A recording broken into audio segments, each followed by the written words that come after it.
Mẹ bầu cần làm gì để tránh dị tật bẩm sinh cho con? Dị tật bẩm sinh là vấn đề xảy ra khi trẻ đang phát triển trong tử cung, trong dạ con. Các dị tật bẩm sinh có thể là nhỏ hoặc nghiêm trọng. Chúng có thể ảnh hưởng đến ngoại hình, chức năng của cơ quan, và sự phát triển thể chất lẫn tinh thần. Hầu hết các dị tật bẩm sinh đều xuất hiện trong 3 tháng đầu của thai kỳ. Khi các cơ quan vẫn đang hình thành, một số dị tật bẩm sinh là vô hại. Những loại dị tật khác lại cần điều trị y tế lâu dài. Hé lộ nguyên nhân gây dị tật bẩm sinh ở thai nhi. Các dị tật bẩm sinh có thể là hệ quả của di truyền, những lối sống và thói quen sinh hoạt không lành mạnh của bố mẹ, phơi nhiễm với một số loại thuốc và hóa chất, nhiễm trùng trong thai kỳ, sự kết hợp của các yếu tố trên. Tuy nhiên, các nhà khoa học vẫn chưa thể khẳng định rõ nguyên nhân chính xác đưa đến dị tật thai nhi. Đâu là các yếu tố nguy cơ dẫn đến dị tật thai nhi? Tất cả phụ nữ mang thai đều có nguy cơ sinh con mắc dị tật bẩm sinh. Rủi ro tăng theo bất kỳ điều kiện nào sau đây: tiền sử gia đình có dị tật bẩm sinh hoặc rối loạn di truyền khác, sử dụng ma túy, tiêu thụ rượu, hay hút thuốc trong thời kỳ mang thai, mẹ từ 35 tuổi trở lên. Sự chăm sóc trước khi sinh không được đầy đủ, các bệnh nhiễm khuẩn hoặc vi khuẩn không được điều trị, bao gồm các bệnh lây truyền qua đường tình dục, sử dụng một số loại thuốc có nguy cơ cao như isotretinoin và lithium. Phụ nữ gặp phải các tình trạng sức khỏe từ trước, ví dụ như tiểu đường, cũng có nguy cơ cao hơn về việc có con bị dị tật bẩm sinh. Điểm mặt các dạng dị tật bẩm sinh thường gặp. Các dị tật bẩm sinh thường được phân loại theo dị tật cấu trúc, chức năng và sự phát triển. Các khuyết tật cấu trúc là khi một bộ phận cơ thể bị mất hoặc bị biến dạng. Các khuyết tật cấu trúc phổ biến nhất là khiếm khuyết tim, sứt môi hở hàm ếch khi có sự mở hoặc phân chia ở môi hoặc vòm miệng.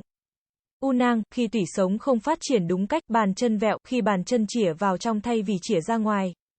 Các dị tật bẩm sinh chức năng hoặc phát triển khiến một bộ phận cơ thể hoặc hệ thống không hoạt động bình thường. Những dị tật này thường gây ra khiếm khuyết về mặt trí não hoặc sự phát triển.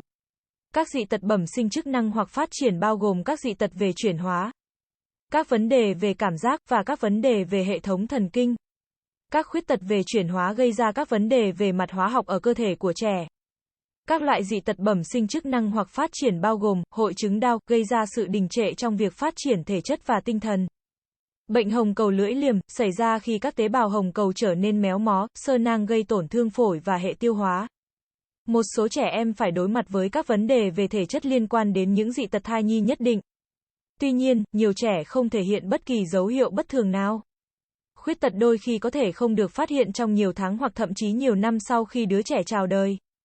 Các dị tật bẩm sinh được chẩn đoán như thế nào? Nhiều loại dị tật bẩm sinh có thể được chẩn đoán trong thai kỳ. Một chuyên gia y tế có thể tiến hành siêu âm trước khi sinh để chẩn đoán một số dị tật bẩm sinh ở tử cung. Chuyên gia cũng có thể thực hiện các kiểm tra sâu hơn, chẳng hạn như xét nghiệm máu và chọc nang, lấy mẫu nước ối. Những phụ nữ mang thai có nguy cơ cao do tiền sử gia đình, tuổi mẹ cao, hoặc các yếu tố khác thường phải làm những bài kiểm tra trên. Các xét nghiệm trước khi sinh có thể giúp xác định xem người mẹ có nhiễm trùng hay các tình trạng khác có hại cho em bé hay không. Kiểm tra về thể chất và thính giác cũng có thể giúp bác sĩ chẩn đoán các dị tật bẩm sinh sau khi sinh. Một loại xét nghiệm máu được gọi là sàng lọc sơ sinh có thể giúp bác sĩ chẩn đoán một số dị tật bẩm sinh ngay sau khi sinh.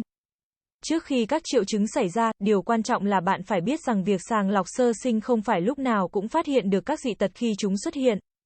Một cuộc kiểm tra sàng lọc cũng có thể xác định sai các dị tật. Tuy nhiên, hầu hết các dị tật thai nhi có thể được chẩn đoán một cách chắc chắn sau khi sinh. Hướng điều trị, các lựa chọn điều trị thay đổi tùy thuộc vào tình trạng và mức độ nghiêm trọng của nó. Một số khuyết tật bẩm sinh có thể được điều chỉnh trước khi sinh hoặc ngay sau đó. Tuy nhiên, các khuyết tật khác có thể ảnh hưởng đến một đứa trẻ trong suốt cuộc đời còn lại. Những dị tật nhẹ có thể gây căng thẳng, nhưng chúng thường không ảnh hưởng đến chất lượng cuộc sống nói chung. Các dị tật thai nhi nặng, chẳng hạn như chứng liệt não hoặc chứng thoái hóa cột sống, có thể gây ra khuyết tật lâu dài hoặc thậm chí tử vong. Bạn nên nói chuyện với bác sĩ về cách điều trị thích hợp cho tình trạng của con bạn. Thuốc men. Thuốc có thể được sử dụng để điều trị một số dị tật thai nhi hoặc để giảm nguy cơ biến chứng từ các khuyết tật nhất định. Trong một số trường hợp, thuốc có thể được kê toa cho người mẹ để điều chỉnh dị tật trước khi sinh. Phẫu thuật có thể khắc phục một số khuyết tật nhất định hoặc giảm bớt các triệu chứng có hại.